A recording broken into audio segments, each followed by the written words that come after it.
We're going to compare being an 80s kid versus being a kid today.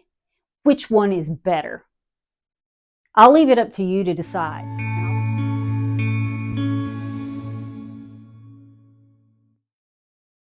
Okay, we've got browsing through the Blockbuster store on Friday and Saturday nights.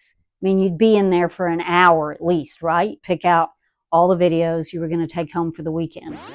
Versus, okay, kids today, they just browse through their streaming channels. But you decide, being a kid, which was better. Okay, creating a mixtape for a specific mood or a specific person. Now, if you were a kid or a teenager in the 80s, you definitely made lots of mixtapes. But if you're a kid today, you create a playlist and I guess you share it with your friends that way. Is that how they do it now? Okay, being an 80s kid meant that you talked on the phone for hours, sometimes even all night long, if you could get by with it. Now, it didn't matter how uncomfortable the headset was or how long the cord was, you found a way to make it work. Okay, versus today, kids, they text back and forth for hours, all day long. Texting. No phone calls. No voice phone calls. Just texting. Okay, being an 80s kid meant that you went everywhere on your bicycle. You roamed the neighborhood, all day on Saturday, all summer long. You went all over the countryside in your bicycle. And you've got the scars on your knees to this day to prove it. At least I do. Both knees. But if you're a kid today, you probably spend maybe all day Saturday scrolling through Instagram or, no, wait a minute, TikTok. Now, I know when I was a kid in the 80s, I used to love to go to the arcade on the weekends and hang out, go to the mall. There was also a skating rink that was kind of a leftover from the disco era. I loved it. It was so much fun. But if you're a kid today, I don't know where kids hang out. Do they still go to arcades and the mall? Okay, now if you were an 80s kid like me, you owned all of your own music. You would save your money and buy record albums. You'd go to the record store and find all your favorite things. But you owned that music, whether it was on album or cassette, it was yours forever. As long as you didn't leave it in the cassette player when it was 100 degrees and the, it gets eaten in the stereo, and that happened a few times to me, but other than that, you could keep it forever. Now, kids today, they have an unlimited supply of music, which I have to say is pretty cool.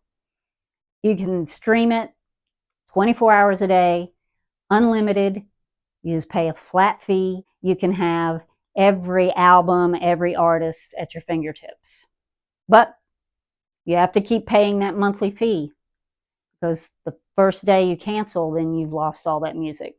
Okay, now I've got really, really good memories from Saturday mornings, being a kid in the 80s, Saturday morning cartoons.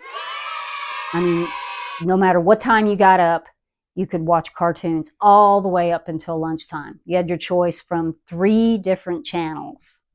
Parents always knew where their kids were on Saturday mornings in the 80s, glued in front of the TV. Now, kids today, they've got the world at their fingertips, just as it was with music. They've got 24-hour Cartoon Networks. They have YouTube. They can access cartoons and animated things there. They have Disney Plus. So they have the world at their fingertips. But what is better? I mean, knowing that in the 80s, you just had Saturday mornings, those few hours to watch all your cartoons, and you better not miss them, otherwise you've missed them for the whole week. Or today, having it on demand all the time, anytime you want. Now, another thing with TV, that in the 80s, summer months, they just showed reruns. And you would have just all summer long to not worry about missing anything on your favorite TV shows. You would just go out, have a great summer, take vacations, do whatever, you play outside all day. And then in the fall, you would have a kickoff of all of the TV series that would be coming back off break. But now kids today, they have all these different networks to choose from. Of course, you have to pay for each one that you want access to, but the series, you can watch them in real time, or you can wait and watch them on demand and binge watch them, which is fun.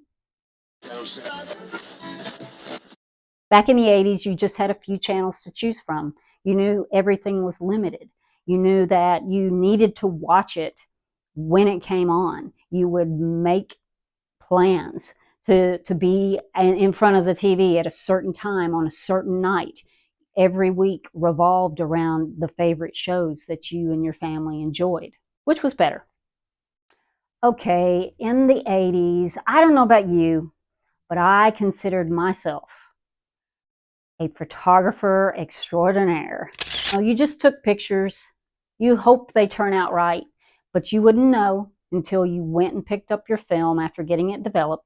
Maybe it was just the head in the photo, or maybe heads were cut off in the photo.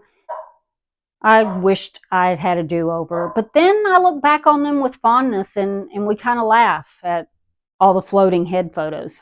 Oh, but kids today, they have their smartphones. They can do all the selfies that they want. But, they're always looking for the perfect photo. And of course, you can attain that, hopefully, because you don't have to wait like the 80s kids and get them developed, which could take, at least a week sometimes to get them back, unless you really splurged and went to the 24-hour photo, which that was just way too pricey. Okay, I have to say, being an 80s kid, we embraced color and trends like no other decade. I mean, colors were everywhere. I mean, look at the Rubik's Cube, and remember the Simon game, that had the colored buttons on it, and Uno cards. There were the Smurfs and the jellies, the jelly shoes, and you'd have like jelly shoes in every single color. And then neon colors were really, really fashionable too in the 80s. But as far as I can see, being a kid today, everything is kind of neutral or black. I walked through a Target store the other day, and everything in there was beige. And I don't know about, kids and the trends that they're following today. I see, pajamas and sweatpants must be a trend to wear to school, because I see some of that. Did 80s kids just try too hard? Or maybe kids today know something that we don't. Maybe that was too much work. Okay, one of the best things about being an 80s kid was Saturdays. You had Saturday cartoons. You had American Bandstand. You had Solid Gold. Do y'all remember Night Tracks?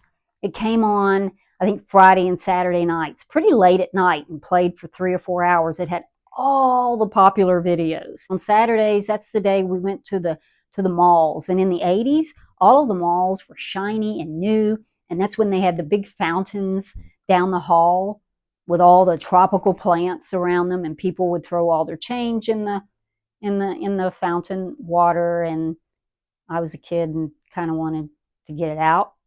The Saturdays consisted of sleepovers and going bowling, bicycle adventures, all day at the pool. Saturdays were great. Saturdays were like miniature summer, all in just one day. Okay, kids today, I think probably this is how they would spend their Saturdays. They're probably watching a lot of TikTok. They're probably watching Mr. Beast videos, or playing Minecraft or Roblox, of which I don't know anything about. Okay, everyone, that's the end of my list, and I just wanted to have a little fun today. Tell me, what was your favorite part about growing up in the 80s? If you like to watch videos talking about this Gen X life and what it means to me and what I think it means to a lot of the rest of you, then I would love for you to subscribe. I do all kinds of videos, and I would love for you to be a part of this channel. Now I've got another video for you to watch next. 10 great things about turning 50. I'll link it right here, and I hope you have a great week, and I will see you in the next video. Bye.